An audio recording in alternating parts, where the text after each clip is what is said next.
అందరు కూడా నా కుమార్తె కోసం ప్రార్థన చేస్తారని నమ్ముతున్నాను. మరి దైవజనులు వాళ్ళు కూడా చెప్తున్నాను, అమ్మ రక్తం చాలంటమ్మా మరి ఎట్లా అన్నారు, మరి ప్రార్థన చేయమన్నాను. దైవజనుల కుటుంబం కూడా నా కోసం ఎంతో ప్రార్థన, కుమార్తె కోసం ఎంతో ప్రార్థన చేశారు.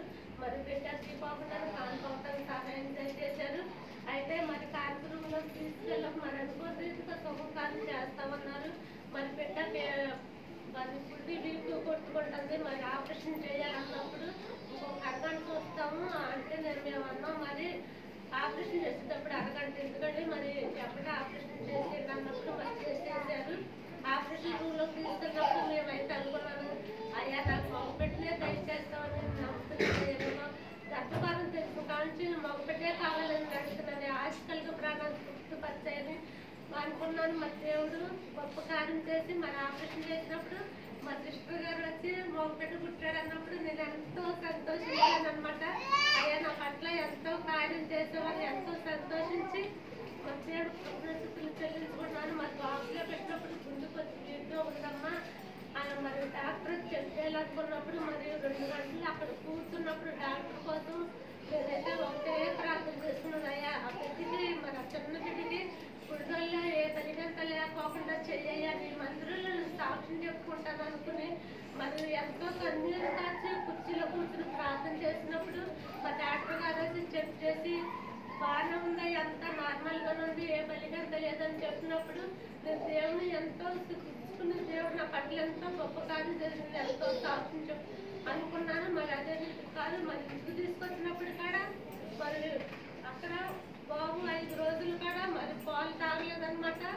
మరి నాకైతే తెలియలేదు. మా సిస్టర్ తీసుకొస్తున్నారు మరి పడుతున్నారు. అప్పుడైతే మరి నా కుమార్తె ఎంతో ఏడ్చింది. మరి నేను కూడా ఎంతో ఏడ్చుకున్నాను. బిడ్డ 5 రోజులు కూడా మరి పాలు పడతలేదయ్యా, మరి రొమ్ము పడతలేదు అన్నప్పుడు అయ్యా బిడ్డ రొమ్ము పట్టేలాగా సహాయం దయచేసుకున్నాను.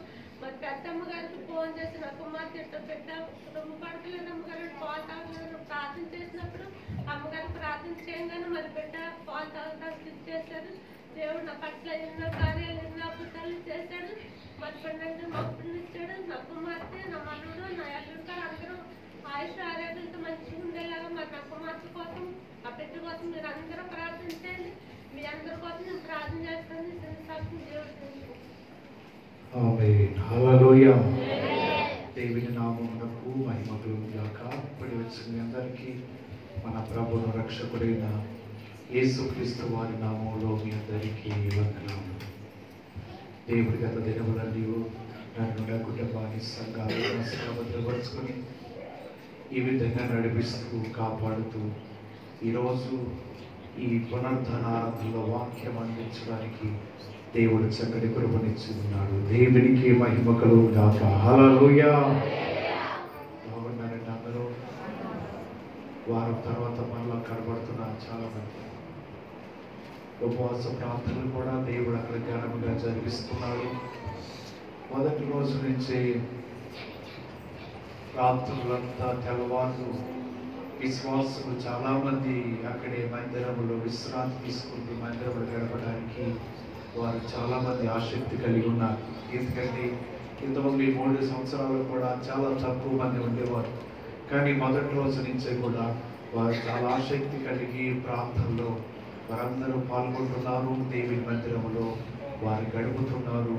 ఇదంతా కేవలము దేవుని కృప ఉన్నది. హల్లెలూయా. దేవుడు కూడా ఈ వారమంతా కాపాడుతూ ప్రయాణంలో తోడుకున్నాడు. ఎన్ని విధములుగా వాతావరణం అనుకూలంగా లేకపోయినా వెళ్ళటానికి రావటానికి అడ్డులు ఆటంకాలు ఉన్న ప్రతి దినము కూడా 5:30 కల్లా అక్కడ ఉండటము, మళ్ళీ ఉదయం 5:30 కల్లా నూనెలో ఉండటం, ఈ విధంగా దేవుడు కృపనిచ్చి ప్రతి దినము కూడా ఆయన కాపాడుతూనే తన పనిలో నిలబెట్టుకుని ఉన్నాడు. సమస్త ఘనత ఆయనకే కలుగునుగాక. మంచిది. దేవుని వాక్యంలోకి వెళ్ళిపోదాం. సామెతల గ్రంథము 18వ అధ్యాయం. సామెతల గ్రంథం 18వ అధ్యాయం 18వ వచనం చదువుదాం.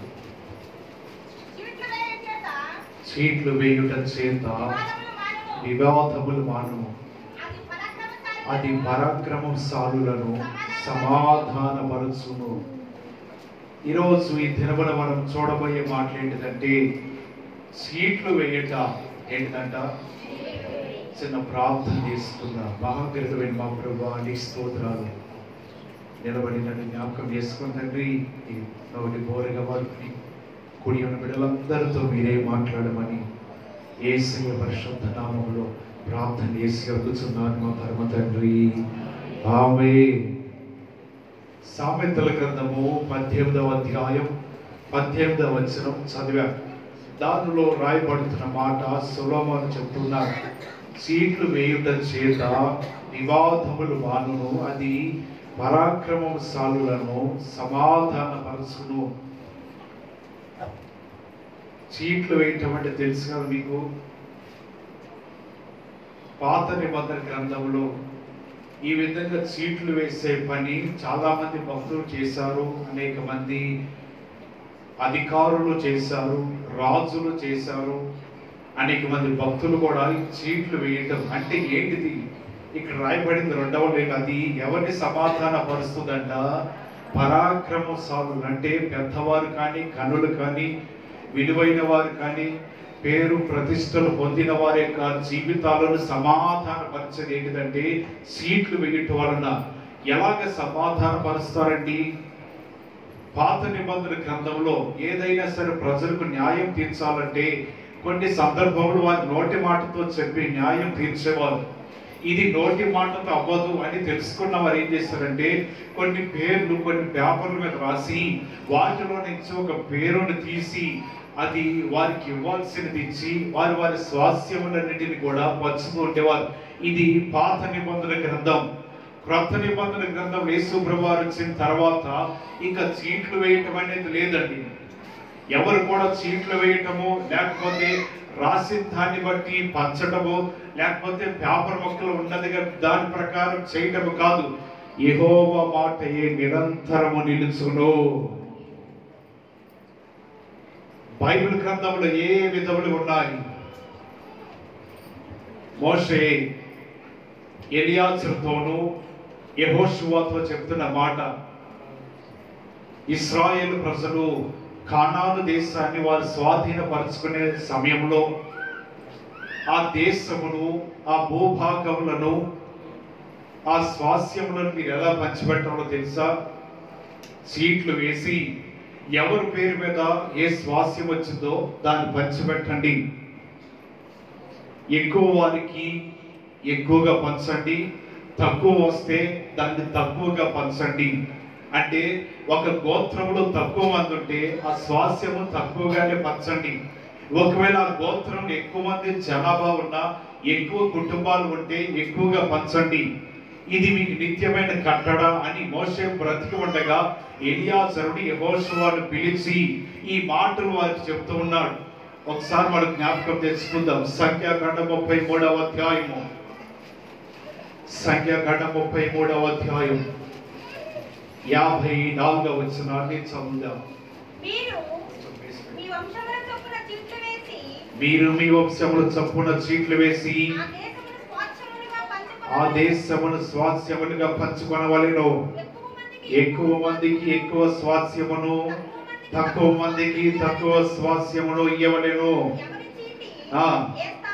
ఎవరి చీటి ఏ స్థలమున పడునో వానికి ఆ స్థలము కలుగును. మీ తండ్రుల గోత్రము చొప్పున మీరు స్వాస్యములు పొందవలెను. ఇక్కడ ఎవరికి ఏ స్థలములు రావాలో ఇక్కడ మోషే చెప్తున్నాడు. ఏమనంటే మీరందరూ కూడా ఈ స్థలమును అంటే కానాను దేశమును స్వాధీనపరుచుకునేటప్పుడు ఎలాగ స్వాధీనపరుచుకోవాలంటే చీట్లు వేసి మీ ఈ వంశములు చొప్పున దానిని ఎవరెవరు ఏ స్థలంలో ఉండాలి, ఎవరెవరు దేనిని ఏ స్వాస్యంలో స్వతంత్రించుకోవాలి, ఏ ప్రాంతంలో ఉండాలి అన్నది గోత్రముల వారికి చీట్లు వలన ఆ స్వాస్యములు, ఆ భూభాగములు, స్థలములు అన్నిటిని కూడా పంచమని మోషే ఉన్న దినములలోనే, బ్రతికి ఉన్న దినములలో చెప్తున్న ఈ మాట. వారందరూ అదే విధముగానే యెహోషువ కాలంలో వీరందరూ కూడా మోషే చెప్పినట్లుగానే వారి స్వాస్యములన్నీ కూడా పొందుకోవడానికి, వారు దానిలో నివసించడానికి వీరందరికీ కూడా యెహోషువ చెప్పిన మాట ఏంటిదంటే గోత్రముల నుంచి ఒక్కొక్కరిని పంపించాడు. ఏమని చెప్తున్నాడంటే మీరు వెళ్ళి ఆ కానాను దేశం మొత్తం కూడా సంచరించండి. దాని గురించి వివరాలన్నింటినీ రాసుకుని రండి. ఈ మాట చెప్పినప్పుడు గోత్రంలో ఉన్న పెద్దవారందరూ 12 గోత్రంలో ఉన్న వారందరూ కూడా వెళ్ళి యెహోషువ చెప్పినట్లుగా దేశ సమాచారమును, వ్రాతను, వివరాలన్నీ కూడా రాసుకుని వచ్చి యెహోషువ ముందు పెట్టగా యెహోషువ దేవుని సన్నిధిలో విచారము చేసి ఎవరి చీట్ల మీద ఎవరి పేర్లు ఉన్నాయో, ఎవరి స్వాస్థ్యమును పంచుకోవాలో దాన్ని అంతటిని పంచుతున్నాడు. కారణం ఏంటంటే గొడవలు రాకోకుండా, తగాదములు అవ్వకోకుండా, పరాక్రమశాలులను సమాధాన పరచడానికి ఇటువంటిది చేయాలని మనం చదివిన మాటను బట్టి ఇశ్రాయేలు ప్రజలందరికీ కూడా యెహోషువ పంచిన స్వాస్థ్యములు ఈ విధంగానే కనబడుతున్నాయి. అందుని బట్టి యెహోషువ గ్రంథము 18వ అధ్యాయము 10వ వచనంలో ఈ విధంగా రాయబడుతూ ఉన్నది. ఏమనంటే వారి కొరకు యెహోషువ షిలోహులో యెహోవా సన్నిధిని వంతు చీట్లు వేసి వారి వంతుల చొప్పున ఇశ్రాయేలీయుల దేశమును పంచిపెట్టెను. యెహోషువ గ్రంథం 18వ అధ్యాయం 10వ వచనంలో కనబడుతుంది. వీళ్ళు తీసుకొచ్చిన సమాచారం, వీళ్ళు తీసుకొచ్చిన వివరములన్నిటినీ కూడా యెహోషువ యొద్దకు తీసుకురాగా ఆయన ఏం చేశారంటే యెహోషువ షిలోహులో యెహోవా సన్నిధిని ఆ చీట్లు ఉంచి ప్రార్థన చేస్తున్నాడు. ప్రభువా, ఎలా పంచాలి దీన్ని? ఈ చీట్లు నీ ముందు పెట్టాం, దీనిలో ఎవరి పేరు ఉంటుంది, ఎవరికి ఎటువంటి స్వాస్థ్యం రావాలి, ఎవరు దేనిని స్వాతంత్రించుకోవాలి, ఎవరికి అన్యాయం జరగకూడదు. ఎందుకంటే ఈ మాట మాకు మోషే చెప్పాడు, బ్రతికి ఉన్నప్పుడే చీట్లు వేసి పంచండి, ఎలా పడితే అలా పంచవద్దు, ఏ విధంగా పడితే ఆ విధంగా వారికి న్యాయం చేయవద్దు, ఎలా పడితే అలా వారి స్వాస్థ్యం ఇవ్వవద్దు, ఈ పని చేయడానికి మోషే మాకు చెప్పాడు. కాబట్టి దాని ప్రకారంగానే యెహోషువ చెప్తున్నాడు, ఇశ్రాయేలు ప్రజలారా, ఎన్నాళ్ళు మీరందరూ కూడా ఒక చోటే ఉండి ఒక చోట నివసిస్తారు. మీలో నుంచి ఒక్కొక్క గోత్రం నుంచి 12 గోత్రం నుంచి కొంతమంది వెళ్ళి మీరు సంచరించి ఆ దేశం సమాచారం అంతా రాసుకుని రండి.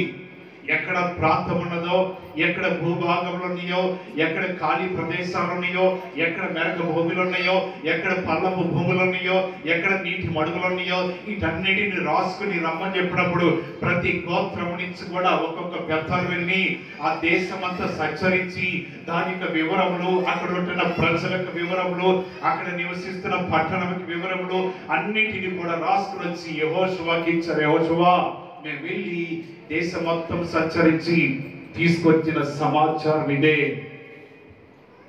దానిని బట్టి ఆయన ఇష్టం వచ్చినట్టుగా పంచల మనలో దేవుని సన్నిధికి వెళ్ళిపోయి యెహోషువ ప్రార్థన చేస్తున్నాడు. నా ఎదురుగా పెట్టిన దేశ సమాచారం కనబడుతుంది, వీళ్ళకి వంతులు వేసి చీట్ల ప్రకారం పంచవలసి ఉన్నది, ప్రజలందరికీ న్యాయం చేయాలి, ప్రజలందరికీ కూడా నీతిగా వారికి పంచిపెట్టాలి, ఎవరిని కూడా బాధ పెట్టడము, ఎవరిని కూడా ఇబ్బందులు పెట్టడం, ఎవరి కళ్ళల్లో కూడా కన్నీరు చూడటము యెహోషువకి ఇష్టం లేని కారణంగా దేవుని సన్నిధికి వెళ్ళి ప్రార్థన చేస్తూ ఎలా పంచాలి దీన్ని, ఏ ఏ స్వాస్థ్యముల వారికి ఇవ్వాలి, ఎటువంటి గోత్రముల వారు దీన్ని స్వాతంత్రించుకోవాలి, ఒక్కొక్క ప్రాంతంలో ఒక్కొక్క వారు తీసుకోవాలని యెహోషువ చీట్లు వేసి ఎప్పుడైతే తెలియపరుస్తున్నాడో దాని ప్రకారంగానే అందరిలో ఎవరిలో కూడా ఏ గొడవలు రాలేదు, ఎవరిలో కూడా ఎక్కడ ఇబ్బందులు పడలేదు, ఎవరు బాధపడలేదు, తక్కువ ఉన్న వారికి ఎక్కువ రావటము, లేకపోతే ఎక్కువ జనాభా ఉన్న వారికి తక్కువ రావటము, ఇటువంటిది ఏమి జరగలేదు. మోషే ఏదైతే చెప్పాడో దాని ప్రకారం జరిగించిన యెహోషువ దినములలో ఈ కార్యం జరిగించి ఉన్నాడు. అందుని బట్టి ప్రజలందరికీ కూడా ఒకే విధమైన న్యాయం జరిగి వారందరూ కూడా వారి వారికి వచ్చిన స్వాస్థ్యముల ప్రకారము అందరూ తలదించుకుని వారి స్వాస్థ్యములన్నీ కూడా వారు స్వాతంత్రించుకున్నారట. హల్లెలూయా. ఈ చీట్లు అనేది పాత నిబంధన గ్రంథంలో ఏంటిదంటే పరాక్రమశాలులను ఏం చేస్తుందంట, ఏపరుస్తుందంట, సమాధాన పరుస్తుంది. వీటిలో బట్టి కొన్ని పేర్లు రాసి ఆ పేర్లన్నింటినీ కూడా ఒక దగ్గర వచ్చి యెహోషువ తీసి దానిలో ఏ గోత్రం పేరుంది, ఎవరు ఏ పట్టణానికి వెళ్ళాలి, ఎవరు దేనికి వెళ్ళాలనేది దాని ప్రకారం వారు ప్రయాణం చేస్తూ ఉండేవారు. ఎందుకంటే ఆ దినములలో వారికి ఉన్నది ఒక్కడే నాయకుడు, ఆ దినములో న్యాయం తీర్చగలిగిన వారు ఒక్కడే. న్యాయాధిపతుల దగ్గరకో పెద్దల దగ్గరకో వారు న్యాయం తీర్చడం కాదు, స్వయం యెహోషువనే పంచాలి. ఇటువంటి న్యాయం జరగాలంటే వారి నోటి మాటతో చెప్తే కుదరదు. వారికి ఇశ్రాయేలు ప్రజలకి ఒకరికి తక్కువ రావచ్చు, ఒకరికి ఎక్కువ రావచ్చు, గలిబిలి సృష్టించబడవచ్చు, అనేక ఇబ్బందులు వారి జీవితాలు ఉండవచ్చు. అందుని బట్టి మోషే ముందుగానే జ్ఞానాత్మ కలిగిన వాడు కాబట్టి, దేవుని చేత నడిపించబడుతున్నాడు కాబట్టి, ఈ మోషే దేవుని ఆలోచన ప్రకారం కొనసాగుట వలన దేవుడు చెప్తున్నాడు, మోషే నీ తర్వాత జరగవలసిన న్యాయం ఈ విధంగా ఉండాలి. నీ తర్వాత ప్రజలందరి కూడా ఆనందంతో వారి వారి స్వాస్థ్యములు స్వతంత్రించుకోవాలి. నీ తర్వాత ప్రతి ఒక్కరికి న్యాయయుక్తమైన వారి జీవితాల్లో వారి భూములన్నీ కూడా స్వాతంత్రించుకోవాలి. మోషే నీ కాలము గడిచిన తర్వాత యెహోషువ పంచుతున్నప్పుడు అతని జీవితంలో ప్రజలకు ఏ విధంగా వారికి న్యాయం చేయాలో, ఎలాగ పంచాలో, ఏ స్వాస్థ్యములు ఇవ్వాలో ఇవన్నిటిని కూడా ముందుగా చెప్పుట వలన యెహోషువ మోషే మాట ప్రకారముగా చీట్లు వేసి వారి వారి వంతుల చొప్పున స్వాస్థ్యములన్నిటిని కూడా ఈ మోషే మాట ద్వారా యెహోషువ పంచిపెట్టాడంట. హల్లెలూయా. వారు దాన్ని స్వాధీనపరుచుకుంటున్నారు. చిన్న వయసులో కూడా మీరు ఆడు ఉంటారు, చీట్ల మీద పేర్లు రాసి ఒక్కొక్కరికి 4 పేపర్లు మొత్తం అక్కడ 4 కూర్చుంటారు మధ్యలో. ఇప్పుడు కూడా ఆడుతూ ఉంటుంటారు, లేదు కొంతమంది మొక్కల్లో నవ్వు కనపడుతుంది. చీట్లు వేసి పేర్లు రాసి ఆడతారు. దానిలో ఎవరి పేరు వస్తుందో తెలియదు, ఏమైందో తెలియదు. ఇలాగ రకరకాలు అంటే చిన్నప్పుడు ఆడుకుని ఆటలన్నీ. కానీ ఈ బైబిల్ గ్రంథంలో ఉన్నవి ఆటలు కాదండి, అవన్నీ జీవితాలతో వారు చేస్తున్న పనులన్నీ. వారు స్వాతంత్రించుకునేది, పట్టణాలే స్వాతంత్రించుకోవడానికి వేస్తున్న చీట్లు ఇవి. ఏదో యెహోషువ సరదాగా వేస్తుంది కాదు, దేవుడు చెప్పిన మాటలను నిర్వర్తించడానికి చేస్తున్న పనిది. ఒక పట్టణం మొత్తాన్ని స్వాతంత్రించుకోవాలి, ఒక ప్రాంతమును స్వాతంత్రించుకోవాలి, ఒక ప్రదేశంలో స్వాస్థ్యములు వారి భూభాగములన్నిటినీ తీసుకోవాలి. అంటే నోటి మాటలతో చెప్పి ఎవరికి అన్యాయం చేద్దామని కాదు యెహోషువ తలంపు. ఆయన వేస్తున్న ప్రతి చీటీలు కూడా చాలా కష్టతరమైనది. అంటే ఒక్కొక్కసారి దానిలో ఎవరైనా పేరు వచ్చి ఏ మారుమూల గ్రామంలోనో, లేకపోతే గట్టుల మీదో, పంటల మీదో, లేకపోతే పల్లపు ప్రదేశంలో ఉండాలని అవసరం వస్తే కొంతమంది ఉండకపోవచ్చు. ఎప్పుడైతే ఈ సీట్లు ఎవరికి రావాలో, ఎవరికి వెళ్ళాలో, ఎవరు స్వతంత్రించుకోవాలన్నది దేవునికి తెలుసు కాబట్టి యెహోషువ ఆ వివరాలన్నీ తీసుకుని దేవుని సన్నిధికి వెళ్ళిపోయాడు. హల్లెలూయా. అక్కడ న్యాయం జరుగుతుంది. ఎందుకంటే వీరు చీట్లు వేసుకొచ్చారు కదా, వివరాలు తీసుకొచ్చారని చెప్పి ఎలా పడితే అలా పచ్చలేదండి. దేవుడికి తెలుసు ఎవరు ఎక్కడ వెళ్ళాలో, ఎవరు ఎక్కడ నివాసం చేయాలో, ఎవరి పేరు ఏ చీటీలో రావాలో, ఎవరు వెళ్ళి దేనిని స్వాతంత్రించుకోవాలో, ఎవరికి ఏ స్వాస్థ్యంలో రావాలో దేవుడికి తెలుసు కాబట్టి యెహోషువ ఎవరు పెద్దల దగ్గర సంప్రదించలా, ఎవరి దగ్గరికి వెళ్ళి యెహోషువ సహాయం కోరలా. మనం చదువుతున్న మాటను బట్టి ఆయన షిలోహిలో ఉన్న యెహోవా సన్నిధిని చీట్లు వేసి వారి వారి వంతు చొప్పున ఇశ్రాయేలులకు ఏం చేశారంటే వారి స్వాస్థ్యములన్నీ పంచిపెట్టేశాడు. దేవుని సన్నిధిలో జరుగుతున్న ఈ సందర్భము ఎక్కడ కూడా అన్యాయం చేయవాడు కాదు దేవుడు. దేవుని సన్నిధిలో నుండి చీట్లు వేసి పంచుతూ ఉన్నాడు. ఇక్కడ అన్యాయము, అక్రమము, అవినీతి లేని దేవుని సన్నిధిలో యెహోషువ ఉండి దీనిని పంచుతున్నాడు.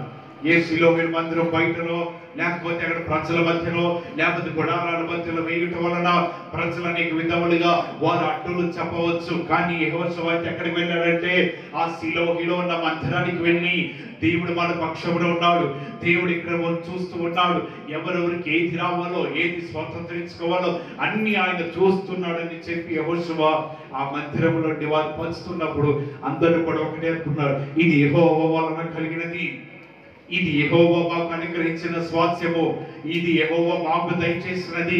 ఎందుకంటే మందిరంలో ఉండి మేము చేస్తున్న పని ఆయన కన్నులారా చూస్తున్నాడు అని ప్రజలు గ్రహించి వారందరూ కూడా పంచిన స్వాస్థ్యములన్నిటినీ సంతోషంగా తీసుకుని ఎవరి పట్టణాలకి, ఎవరి ప్రదేశాలకి వారందరూ కూడా వెళ్ళిపోతా ఉన్నారు. కారణం ఏంటంటే వేయబడిన సీట్లన్నీ దేవుని మందిరానికి తీసుకుని వచ్చి యెహోషువ అక్కడ పంచడం ప్రారంభించాడంట.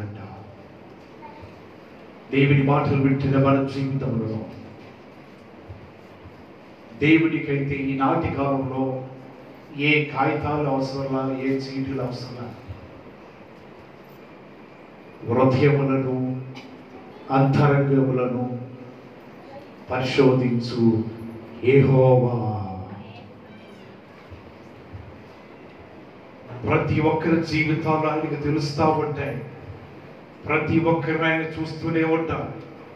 ప్రతి ఒక్కరి యొక్క జీవితాలన్నిటిని కూడా పరీక్షిస్తూనే ఉంటాడు, పరిశోధిస్తూనే ఉంటాడు, చూస్తూనే ఉంటాడు. ఆయనకు మరుగైనది ఏది కూడా లేదు.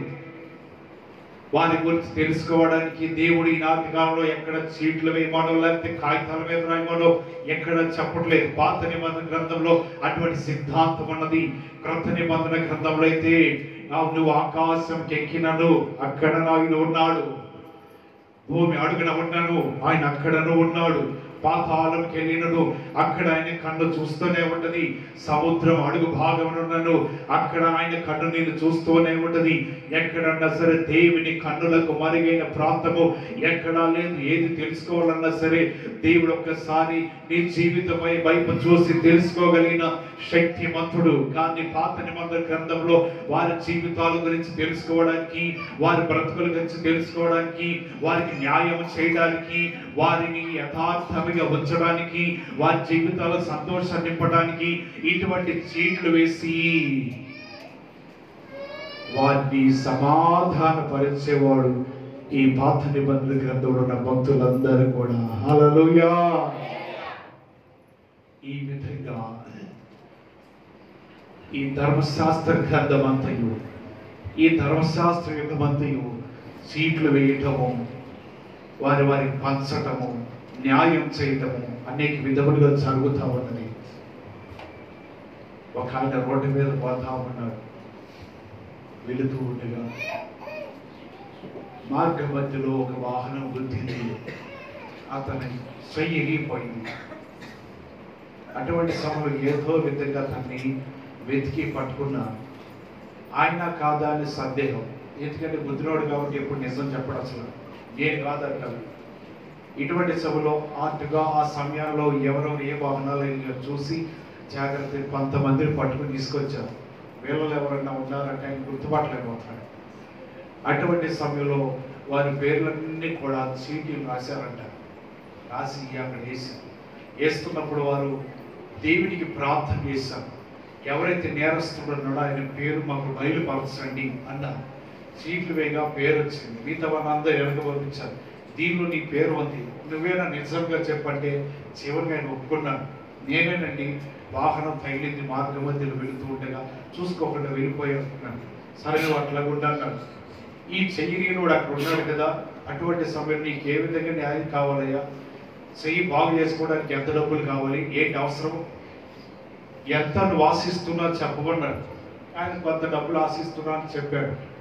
దాన్ని బట్టి ఆయన అంటున్నాడు, ఒకసారి నీకు చెయ్యి పైకి ఎత్తు లేస్తుందా లేదా చెయ్యి చూద్దాం, ఒకవేళ మరీ బలహీనంగా ఇరిగిపోతే ఇంకేమైనా ఎక్కువ ధనం ఇప్పిద్దామని అని చెప్పినప్పుడు లేదంటే అసలు చెయ్యి లేకుంటుందని ఆయన మరి ఇట్టాగంటున్నాడు, ఎటు పడేస్తాడు, ఇట్టాగంటున్నాడు, ఎటు పడేస్తాడు. ఏది మనం మలేరియా అన్నప్పుడు చేతులు ఎత్తుతారు చూసావా, అడుగురు అట్ట గెట్టారంట.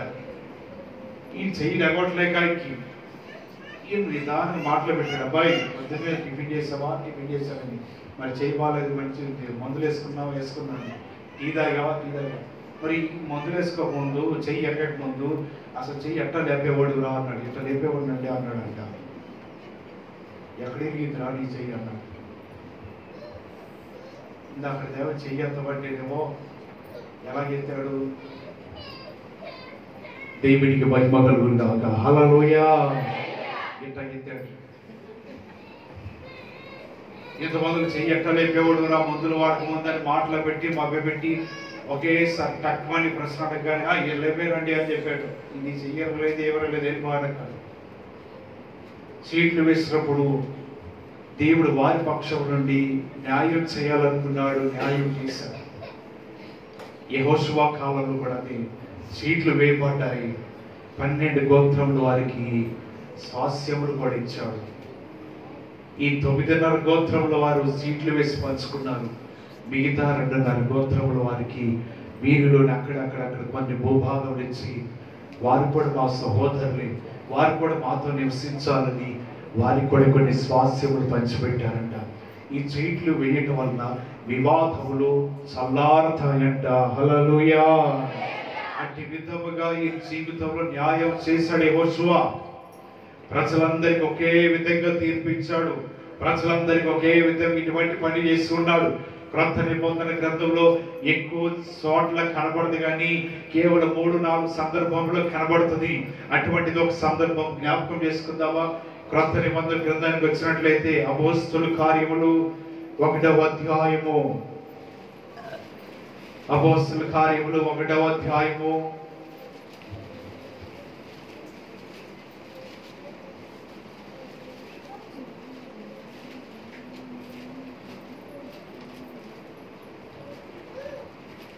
25వ వచనం చదవండి.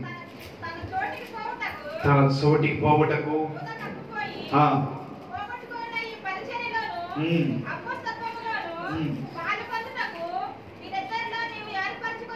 వీరిద్దరిలో నువ్వు ఏర్పరచుకుని వారిని ఏం చేయమంటున్నాడు? కనపరచుని అంతట వారు వీటిని గూర్చి చీట్లు వేయగా మత్తీయ పేరిట చీటి వచ్చెను గనుక అతడు 11 మంది అపోస్తలులతో కూడా లెక్కింపబడెను. ఎవరెవరి పేర్లు రాశారు తెలుసా? 23వ వచనం ఉన్నది. వారు అంటున్నారు, యూస్తు అను మారు పేరు గల బర్సబా అనబడు యోసేపు, మత్తీయ అను ఇద్దరిని నిలవబెట్టారు. ఇద్దరు పేర్లు రాశారు. ఎందుకంటే యేసు ప్రభువారి దగ్గర ఎంతమంది శిష్యులు ఉన్నారంట? ఎంతమంది? 12 మంది. వారిలో ఒక అతను యేసు ప్రభువారిని నమ్మివేశాడు. అది తప్పని తెలుసుకున్నాడు. తాను ప్రాణం తీసుకుని చనిపోయాడు. ఇప్పుడు యేసు ప్రభువారి శిష్యులు 11 మంది మాత్రమే ఉన్నారు. ఈ 11 మందిలో ఈయన చేర్చబడాలి. ఎవరైనా ఒకరు ఉండాలి. అంటే యేసు ప్రభు యొక్క పునరుత్థానం గురించి వివరించడానికి 11 మందే కనబడుతున్నారు. యేసు ప్రభు వారి గురించి క్రియలను ఇవన్నీ కూడా వాళ్ళు చెప్పాలి. అలాగే దేవుని కార్యములను ప్రజలకు కనబరచాలి. అంటే ఈ 12 మంది అపోస్తలుల్లో ఒక వ్యక్తి తగ్గాడు. ఇలా తగ్గినప్పుడు వారిలో అనేక మంది అనుకోవచ్చు, నేను శిష్యులుగా ఉండాలని ఆలోచన చేసి ఆశపడవచ్చు. అటువంటి సమయంలో మిగతా అపోస్తలులందరూ కూడా ఒక ఆలోచన చేసి ఉన్నారు. ఎవరిని బట్టి వారిని శిష్యులుగా తీసుకున్నట్టు కాదు. ఎందుకంటే ఒక శిష్యుడిగా మార్చబడ్డాడు అంటే యేసు ప్రభువారి వలె ప్రాణమైన అర్పించాలి, లేకపోతే ఆయన వలె కఠినమైన సేవను పరిచర్యను చేసి ప్రజలందరినీ మార్చుకుని అనేక వేల మందిని అయినా రక్షించుకోవాలి. ఈ రెండు చేయాలి. అందరి బట్టి ఈ అపోస్తలులు అంటున్నారు, ఈ ఇద్దరి పేర్లు రాసి చీటీలు వేద్దామని ఆలోచన కలిగి వారు ఆ సమయంలో చీటీలు వేసి వారు చేస్తున్న ప్రార్థన అక్కడ కనబడుతుంది. 24వ వచనంలో ఇట్లా నేను ప్రార్థన చేసి ఏమనంటే, అందరి హృదయములు ఎరిగిన ప్రభువా, ఎవరిని నీకు శిష్యులుగా ఏర్పరచడం నీ చిత్తమో, ఎవరిని శిష్యుడిగా ఉండటం నీ చిత్తమో, ఇదిగో మేము ఇక్కడ ఉన్న 11 మందిలో కూడా ఎవరు చేర్చబడటం నీ చిత్తమో అందరి హృదయాలను కూడా నీవు ఎరిగి ఉన్నావు. హల్లెలూయా. ఆయన హృదయాలు ఎరిగి ఉన్నాడు. మనం ఇందులో తెలుసుకున్నాం. అంతరంగంలో హృదయములను ఆయన పరిశీలించువాడు విన్నాడు. ఈ అపోస్తలులు ప్రార్థన చేస్తూ ఎవరి పేరు వస్తూ ఎవరిని ఎన్నుకోవాలి, దేవుని పనికి ఎవరు ఉపయోగపడుతూ ఉంటారు, దేవుని పనిలో ఎవరు బాగా వాడబడుతుంటారు, దేవుని ఎవరు ఆసక్తి కలిగి ఉంటారు, ఎవరిని బట్టి వారు తీసుకోవడానికి అపోస్తలులు ఇష్టపడలేదు. కానీ క్రీస్తు యొక్క పునరుత్థానమును వివరించి చెప్పడానికి, ఆయన ఆశ్చర్య కార్యములు వివరించడానికి, ప్రజలందరికీ కనబరచడానికి ఎవరైతే ఆసక్తి కలిగి ఉంటారో, ఎవరైతే శక్తి సామర్థ్యములు కలిగి ఉంటారో, ఎవరైతే దేవుని యందు తాపత్రయపడుతూ ఉంటారో, ఆశపడుతూ ఉంటారో, ఇటువంటి వారి గురించి వీరు ఆలోచన చేసి వారు అంటున్నారు కదా, ఇద్దరి పేర్లు కూడా చీటీలో రాసివేయగా ఎవరి పేరు వచ్చిందంటే మొదటిగా ఎవరి పేరు? ఎవరందరూ చెప్పాలి. ఏ పేరు వచ్చిందంట? మత్తయ్య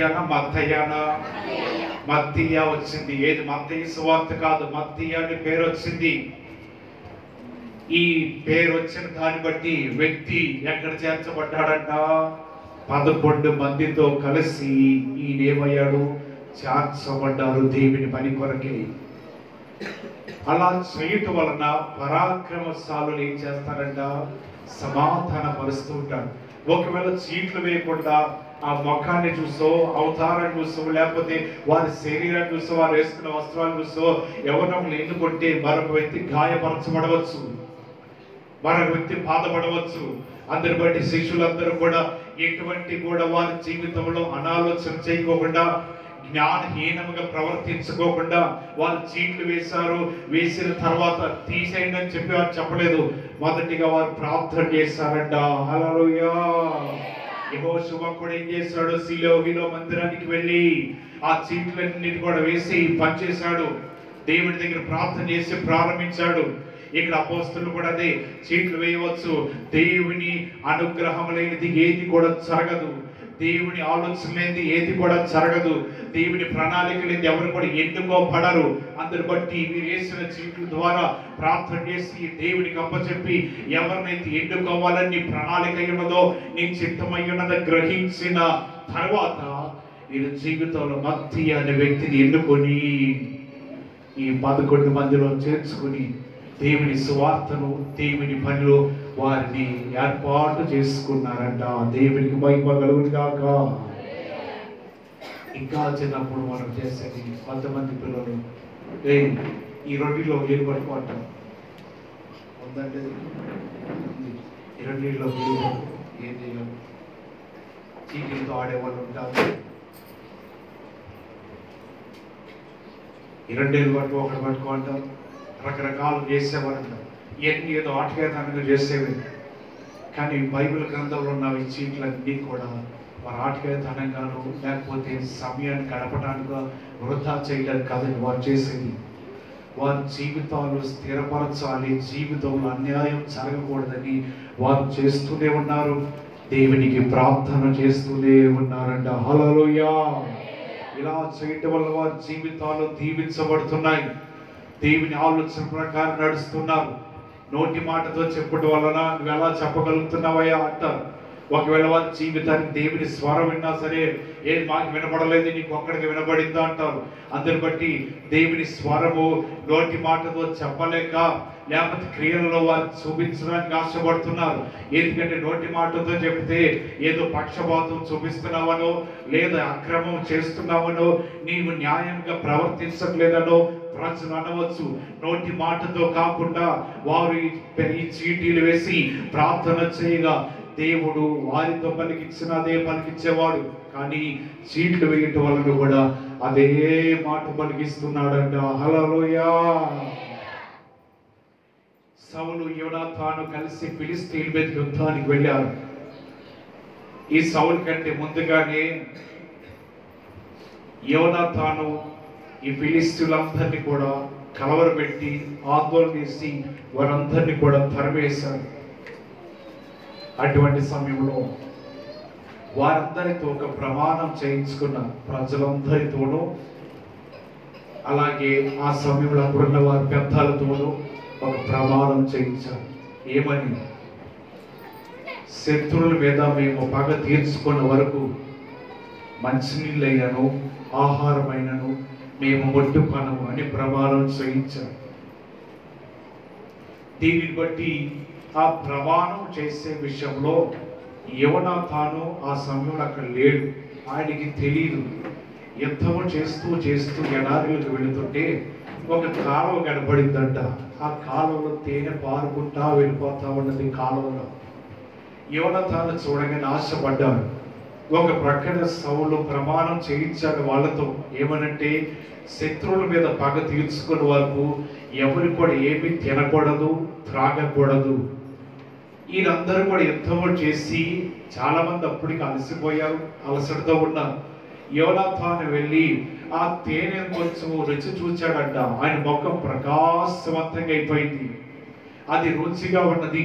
అక్కడ ప్రజలతో చెప్తున్నాడు, మీరు కూడా తాగండి తేనె, మీరు కూడా ఈ తేనె రుచి చూడండి అంటున్నాడు. యోనాతాను, అయ్యా అలా చేయమేమో, మీ తండ్రి గారు మాతో ఒక ప్రమాణం చేయించాడు, ఎవరు కూడా శత్రువుల మీద పగ తీర్చుకునే వరకు ఆహారం కానీ నీటిని కానీ త్రాగవద్దని చెప్పాడు.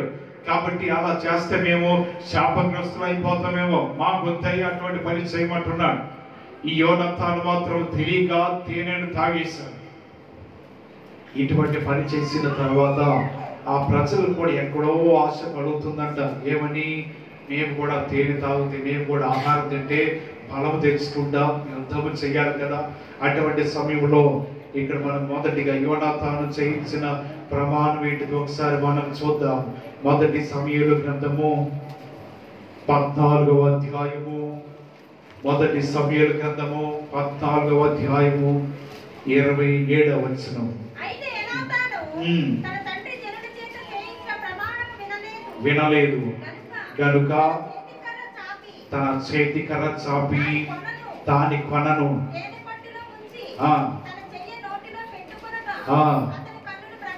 అతని కన్నులు ప్రకాశించెను.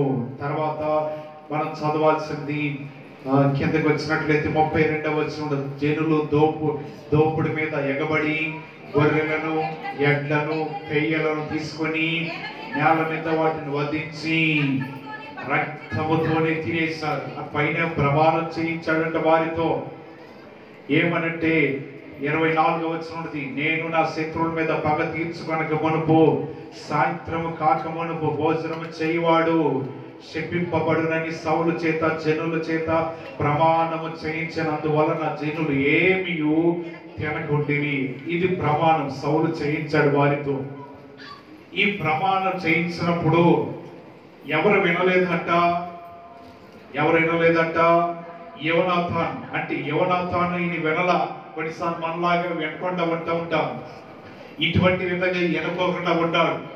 ఈ కనబడుతున్న తేనెను కర్రను దాంట్లో ఉంచి ఆ తేనె కొంచెం నోటితో తీసుకుని ఏదో రుచి చూచాడు. చాలా బాగుంది ఏం తేనె అంటున్నాడు. అటువంటి సమయంలో వారికి కూడా ఆశ కలుగుతున్నది.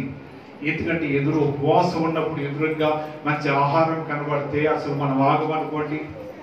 అటువంటి సమయంలో ప్రజలైతే పశువులన్నిటిని వధించేసి వాటి రక్తముతోనే తినేశారంట. అంటే ప్రమాణాన్ని ఇక్కడ ఎవరెవరు తప్పారో?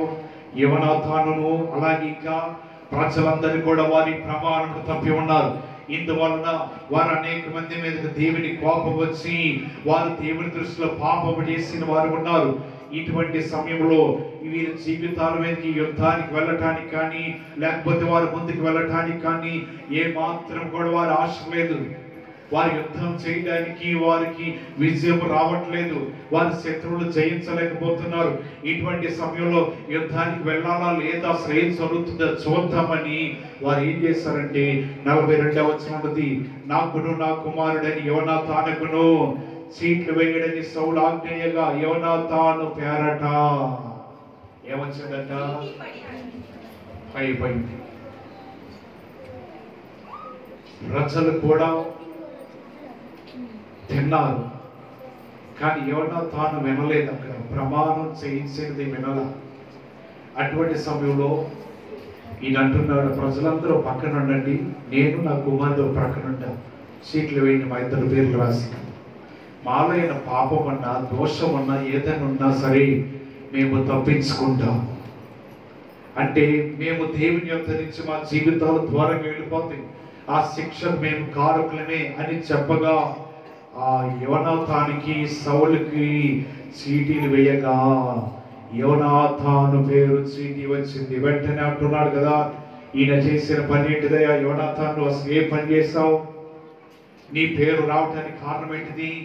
అక్కడ అంట వారి జనుల పేర్లు అయితే వారి జీవితంలో ఎంత మాత్రము కూడా రాలేదంట. ఎందు నిమిత్తం రావలేదంటే రాయబడుతున్నది, యోనాతాను మాట అడిగి యోనాతానుని మరణించాలని, అతనికి మరణ శిక్ష విధించాలని సౌలు చూస్తూ ఉన్నాడు. కానీ ఎవరి దోషులు అనేది దేవుడు వారి మీదకి, ఇశ్రాయేలు మీదకి వారి దోషం రాకోకుండా యోనాతాను చేసిన పనిని బట్టి సౌలు గద్దిస్తూ ఉన్నాడు.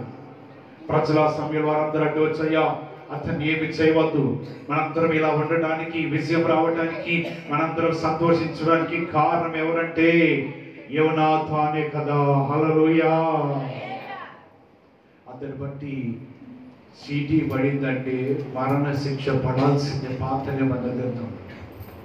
అంతేగాని ఆటకాయతనంగా అబ్బాయి తోసి మళ్ళీ పోసారు ఇట్లాంటి కుదరదండి. చీటీ పడిందా మరణం అయిపోవాలి. అందుకే ఒక ఆయన చీటీ పడింది, పడవలు వెళ్తుంటే ఓడలు వెళ్తుంటే ఒక ఆయన చీటీ పడిందంట. ఎత్తి సముద్రంలో పడేశారు. ఎవరు ఏమైనా ఏంటి అడ్డుపోతున్నా ఆయన ఎవరో మాకు తెలియదు అన్నట్టు. నీ వలన ఈ సముద్రంలో పొంగేంటయ్యా, నీ వలన ఈ సముద్రంలో తుఫానేంటి, ఎందుకు జరుగుతుంది అసలు నువ్వెవరవు, ఎక్కడి నుంచి వస్తున్నావు, నీ వివరాలు ఏంటని అడిగి తెలుసుకున్నప్పుడు ఆయన చెప్పాడు. అటువంటి సమయంలో ఆయన అంటున్నాడు కదా, నన్ను ఎత్తి సముద్రంలో పడేస్తే పొంగ ఆగిపోతుంది అంటున్నాడు. అక్కడ ఉన్న కొంతమంది పెద్దలు ఓడలో ప్రయాణం చేస్తున్న వారు ఒట్టిగా పడవేయటం వారికి ఆసక్తి లేక, ఇలా కాదు కానీ పేర్లు రాయండి, మొత్తం అందరి పేర్లు, ఓడలో ఎంతమంది ప్రయాణం చేస్తున్నారో, ఓడలో ఎంతమంది ఉన్నారో ఎవరి అందరి పేర్లు రాసేయండి అని అందరు పేర్లు రాసి దానిలో వచ్చి ప్రార్థన చేసి ఒక పేరు దిగా ఆయన పేరే వచ్చేసింది. ఇప్పుడు ఏం చేయమంటావు, ఏది సముద్రంలో పడేది. వాళ్ళంటారయ్యా ఈ శాపము ఇది మా మీద రాకుండా ఉండదు కాదు, అన్ని తీసుకుని సముద్రంలో పడేసి. అదే మనం అయితే ఏమన్నాం, డబ్బులు నేను కావాలని తీసావు, తప్పు తీసావు, మళ్ళీ ఓసారి మొత్తం అన్ని బస కలిపి మళ్ళీ దిగిపోసారి ఎన్ని కుదరబట్టి పాపని మందిరి గ్రంథంలో లోకం ఎన్ని ఆటవేతనంగా ఆటంతో కూడినవి మనం చేస్తుంటే చూస్తుంటాం. కానీ ఇక్కడ భక్తులు చేసేది ఒక్కసారే ఒక పేరే వచ్చింది. ఆ పేరు రాగానే సముద్రంలో ఎత్తిపడేసి ప్రాణ నష్టం జరుగుతుంది, అతని జీవితం నష్టపోతూ ఉంటాడు. అయినా సరే అతని పేరు రావాలని దేవుని ఆలోచన ఉన్నప్పుడు పేరు వచ్చింది, తీసుకుని సముద్రంలో పడేశారంట. హల్లెలూయా. దేవుని మాటలు వారి జీవితంలో నేర్చుకోవాల్సినది. ఈ భూలోకంలో చీట్లు అనేకమైనవి ఉంటాయి. ఇప్పుడైతే అటువంటి విధంగా న్యాయం ఎవరు తీర్చట్ల, చీట్ల విధంగా నోటి మాటతో తీరుస్తున్నారు, నోటి మాటతో న్యాయం జరుగుతున్నది. పాత నిబంధన గ్రంథంలో అయితే కఠినమైన పరిస్థితులు కనబడుతున్నాయి, కఠినమైన జీవితాలు కనబడుతున్నాయి. ఎవరి పేరు రావాలని దేవుని చిత్తమై ఉన్నదో దానిలో వారి పేరు మాత్రమే ఉంటుంది. ఇది మనుషుల ఆలోచనలు కాదు, మనుషుల తలపులు కాదు, మనుషుల క్రియలు కాదు, కానీ దేవుని క్రియలై ఉన్నాయంట. హల్లెలూయా. ఆఖరి మాట చెప్పి నేను ముగిస్తాను. యోహాను రాసిన సువార్త 19వ అధ్యాయం, యోహాను రాసిన సువార్త 19వ అధ్యాయం 23, 24 వచనాలు చదవండి. ఆయన వస్త్రములు తీసుకుని ఒక్కొక్క సైనికునికి ఒక్కొక్క భాగము వచ్చినట్లు వాటిని 4 భాగములు చేసి ఆయన అంగీని కూడా తీసుకుని ఆ అంగీ కుట్టులేక పైనుండి యావత్తు నేయబడినది కనుక వారు దానిని చింపక అది ఎవరికి వచ్చినో దాని పనసరము చీల్చివేయుటని ఒకరితో చెప్పుకొనిరి. సైనికులు మొదటిగా వస్త్రమును తీసేసుకున్నారు యేసు ప్రభువారు సిలువలో ఉండగా. ఆ తర్వాత రెండవది ఆయన దగ్గర ఉన్నది ఏంటిదంటే అంగీ ఉన్నది. ఈ అంగీ అంటే ఎటువంటిదంటే అక్కడ రాయబడి ఉన్నది, కుట్టు లేక పైనుండి యావత్తు కూడా నేయబడినదంట. ఎక్కడ కుట్టు ఉండదు, ఒకటే విధంగా పైనుంచి ఉంటది. ఇటువంటి అంగీని చెప్పడానికి వారి మనసు లేక ఎవరు పేరు వచ్చిందో చీటీలు రాసి ఏంటన్నారు. అటువంటి సమయంలో వారి పేరు వచ్చిన దాన్ని బట్టి అంగీని కూడా పంచుకున్నారు, వస్త్రములన్నీ కూడా తీసివేసి యేసు ప్రభువారిని శిలువలో వేలాడదీస్తూ ఉన్నారంట. ఈ దినమున పరిశుద్ధమైన పనులలో పాల్గొంటున్న నీవు యేసు ప్రభువారు మహామహిమలు ఉండవలసిన ఆయన, తండ్రి పక్కన కూర్చోవలసిన ఆయన, సృష్టికర్త, తండ్రి పరిపాలన చేస్తూ రాజాది రాజుగా ఉన్న ఆయన పక్కన కూర్చోవలసిన యేసు ప్రభువారు నీ కొరకే వస్త్రాలు లేనివాడుగా ఎంచబడ్డాడు. నీ పాప దోషముల కొరకే మహిమ శరీరంలో ఉండవలసిన యేసు ప్రభువారి వస్త్రాలు కూడా లాగి వేసుకున్నారంట. ఆయన వస్త్రాలు లాగి వేసుకోవటమే కాదు కానీ వస్త్రాలు కూడా పంచుకుంటున్నారు.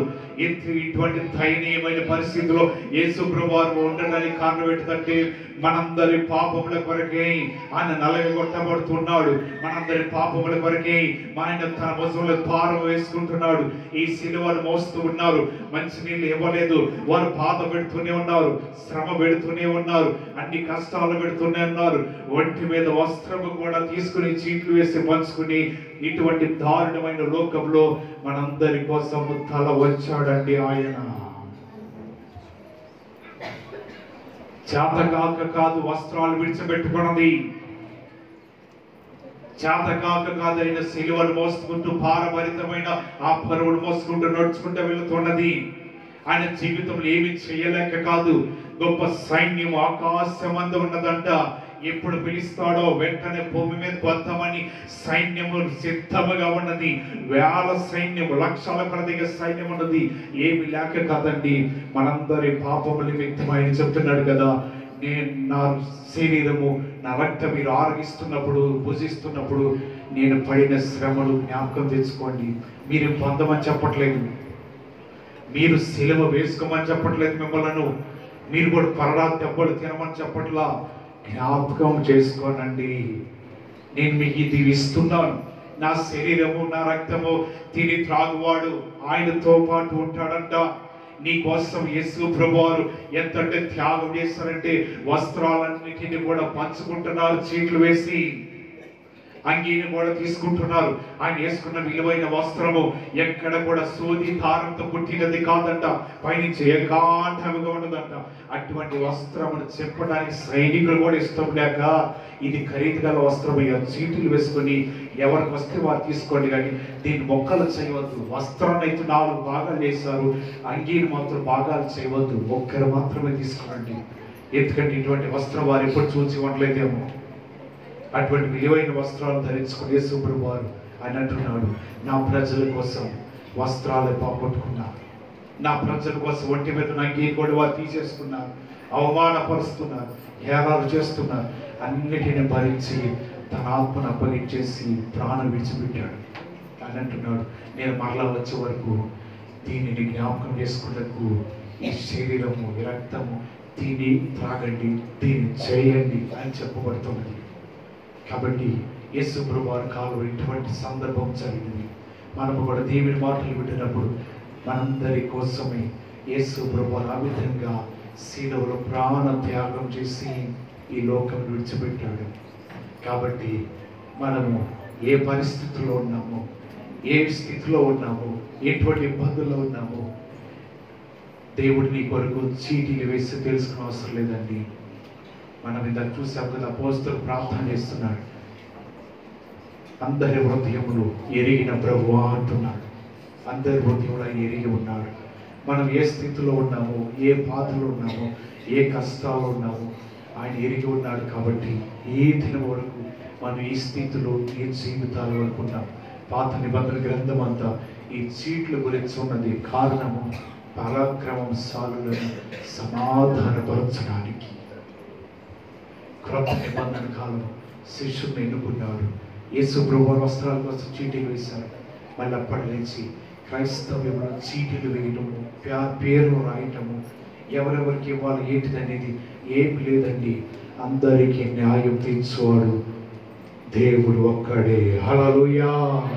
అటువంటి న్యాయమూర్తి అయిన దేవుడికి మనం మొరబెట్టి ప్రార్థన చేస్తే ఎవరికి ఏది ఇవ్వాలో, ఎవరికి ఏది అనుగ్రహించాలో, ఏది అవసరమో, ఏది కావాల్సి ఉన్నదో దేవుడు అంతరంగంలో హృదయంలో ఎరిగి నీకంటే ముందుగా నీకు అక్కరులు ఎరిగి వాటిని ఇవ్వడానికి దేవుడు ఇష్టపడుతున్నాడు. ఈ కొద్ది మాటలు బట్టి దేవుని బలపరచును గాక.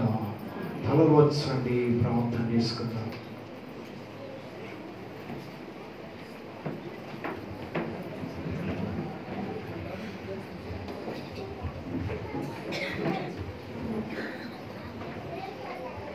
పరిశుద్ధమైన బలులో మనం పాల్గొంటున్నాం. దేవుడు మాట్లాడుతున్నాడు కదా,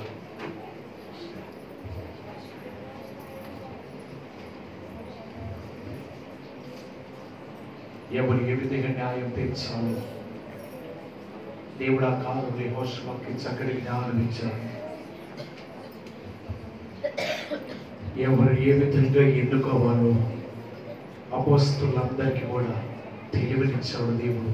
వారి హృదయం ఎరిగి ఉన్నాడంట. నేరం చేశాం, దేవుని మాటను ధిక్కరించాం, తప్పు చేశాం, ఒక చోటకి వెళ్ళకుండా మరో ప్రాంతానికి బయలుదేరాడు యోనా. దేవుడు అంటున్నాడు, నోటితో పలికించిన చీటీలు వేసిన యోనా పేరు రావాలని దేవుని ప్రణాళిక. అందరి హృదయంలో ఎరిగిన వాడు కాబట్టి వెంటనే అతని పేరు వచ్చింది. దేవుని శిక్ష తన మీదకి రాక తప్పలేదు. తీసుకుని వెళ్ళి సముద్రంలో పడవేక తప్పలేదు. ప్రభు దగ్గర మనందరూ అడుగుదాం, ప్రభువా చివరికి నీ యొక్క అంగీని కూడా సీట్లు వేసి పంచుకున్నావయ్యా. ఎంతటి కఠినమైన ప్రజల మధ్యన ప్రభువా మా కొరకు నీవు సంచరించి కఠినమైన ప్రజల మధ్యన మా కొరకు ప్రభువా ఇటువంటి విధంగా త్యాగం చేస్తూ మహిమ శైలిలో ఉండవలసిన నీవు, మహిమలో నివసించవలసిన నీవు, ఆ బంగారు సింహాసనం మీద కూర్చోవలసిన నీవు, తండ్రి పక్కన ఆశీర్డు కావలసిన నీవు, వస్త్రము లేని వాడిగా భూలోకంలో ప్రభా శిలువలో 3 బ్రేకుల మీద వ్రేలాడుతున్నావా ప్రభా? ఎవరి కొరకయ్యా ఇది త్యాగము? ఎవరి కొరకయ్యా ఇంటి దెబ్బలు? ఎవరి కొరకు ప్రభు ఇంటి కొరడాలు? నా కొరకే కదా, నా కొరకే కదా నీ త్యాగము మరువలేనిదయ్యా. నీవు చేసిన త్యాగము ప్రభు ఎవరు చేయలేనిది ప్రభు. మా కొరకు చేశాం. ఎన్నో విధాలు హింసించారు, బాధ పెట్టారు, అవమానించారు, దూషించారు. అయినా మా అందరి కోసమే ప్రభు ఇదంతా నువ్వు చేసి ఉన్నావు. అటువంటి ప్రభు నేను మర్చిపోక ఈ దినమున అట్టి శరీరము అట్టి రక్తము ప్రభు మేము తిని త్రాగబోతున్నామయ్యా. దానిలో మా చేయవచ్చబోతున్నాం ప్రభు. నీ పరిశుద్ధమైన శరీరం, పరిశుద్ధమైన రక్తము మా జీవితాల్లో ప్రభు ఆరగించబోతున్నాం. అంటే శిలువ మరణం జ్ఞాపకం తెచ్చుకుంటున్నామయ్యా. నీ రక్తధారులు జ్ఞాపకం తెచ్చుకుంటున్నాం ప్రభు. శరీర మాంస మొత్తులు ఏ విధంగా అయితే గొర్రాలతో లాగుతా ఉన్నారో సందర్భము జ్ఞాపకం తెచ్చుకుంటున్నామయ్యా. నీ త్యాగం ప్రభా మేమైతే చేయలేమయ్యా.